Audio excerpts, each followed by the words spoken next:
One plus y square dx बराबर है tan inverse y minus x dy। तो सबसे पहले दिए गए समीकरण को मानक समीकरण के रूप में बदल देंगे। कैसे बेटा? ये हो जाएगा आपका dx बटे dy और ये हो जाएगा आपका tan inverse y minus x और दूसरे की बटे में 1 प्लस वाई स्क्वायर। तो देखिए हमारे यहाँ भी होगी, ये जो अंश है इसको अलग अलग पार्ट में डिवाइड कर देंगे।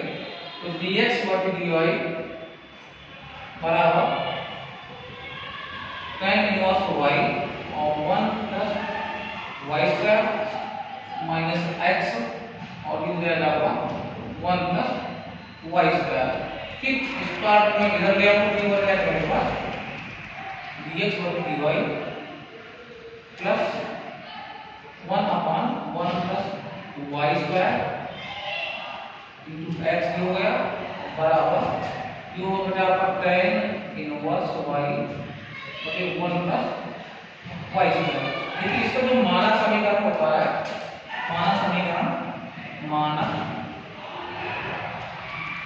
समीकरण है कि dx बटे dy प्लस ये p y का फंक्शन है इनटू x बराबर p ये y का फंक्शन है।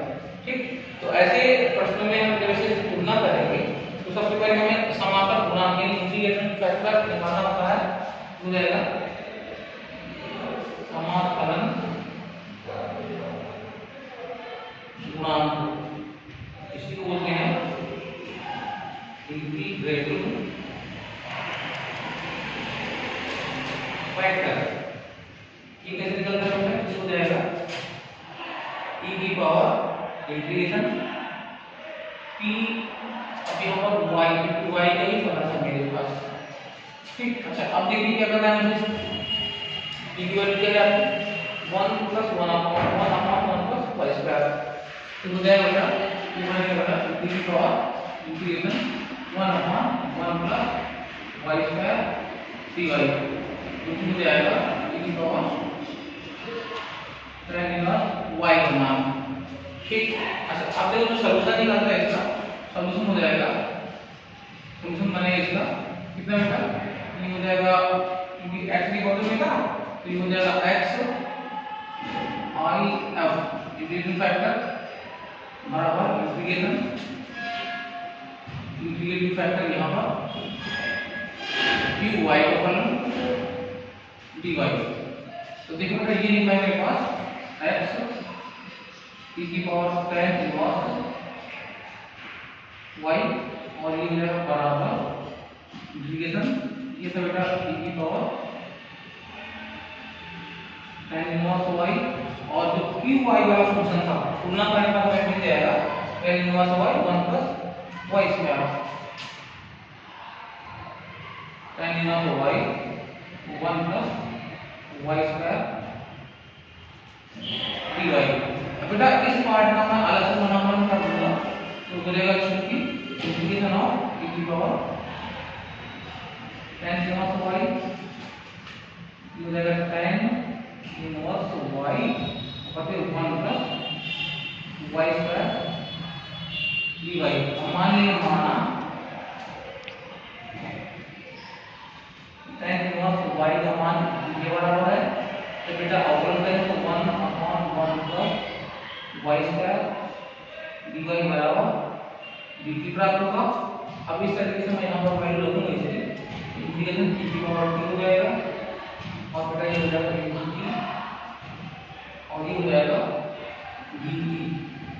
ठीक, तो बेटा देखो फर्स्ट फंक्शन सेकंड फंक्शन दे रहा है तो आप फर्स्ट फंक्शन सेकंड फंक्शन बनाने के लिए आइए आपको फंक्शन कौन सा चूज करना है ये आपके पास फार्मूला होता है।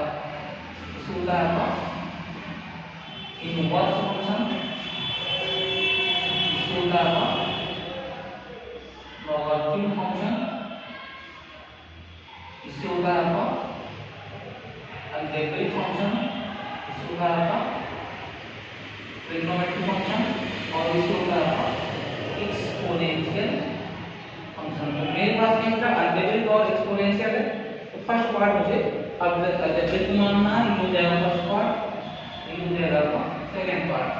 अच्छा शेष मैं कुछ इस प्रकार से सॉल्व करता हूँ, जरा देखेंगे। ये हो जाएगा पहला पार्ट हो जाएगा, इंटीग्रेशन बनेगा पहला पार्ट t और दूसरे का समाकलन, दूसरे का समाकलन माइनस हो जाएगा इंटीग्रेशन और यहाँ पर d/dt थीटा इनटू समाकलन आपको हो जाएगा थीटा और ये हो जाएगा इंटीग्रल का समाकलन। तो इसको सॉल्व करने के लिए देखेंगे तो t को यही रहेगा और e की पावर t हो जाएगा माइनस इंटीग्रेशन यूज कर लिया, इसको हो जाएगा 1 और इसको हो जाएगा e की पावर dt, तो हो जाएगा t e की पावर t और माइनस e की पावर t। अब देखिए अगर मैं प्लस कांस्टेंट को इसी रख दीजिए, प्लस कांस्टेंट हो रहा है तो बेटा t की वैल्यू रखते हैं, t की वैल्यू तुम्हारा क्योंकि t बराबर है मेरे पास tan इनवर्स y, ये जब वैल्यू होगा तो ये मुझे tan inverse y into t की power tan inverse y minus t की पावर tan इनवर्स y और प्लस कांस्टेंट। अच्छा ये जो वैल्यू मैंने पिकअप की थी, ये वैल्यू मैंने यहाँ से निकाल रखी थी, तो ये मेरे पास बनेगा ये x सॉल्यूशन हो जाएगा t की पावर tan इनवर्स y और बेटा इसमें से ये हो जाएगा tan इनवर्स y है ना, t की पावर tan इनवर्स y और ये हो जाएगा बेटा t की पावर tan इनवर्स y कैसे होगा, ये यहाँ पर अच्छी तरह होगा tan इनवर्स y -1 और प्लस t, ये आपका सॉल्यूशन हो जाएगा।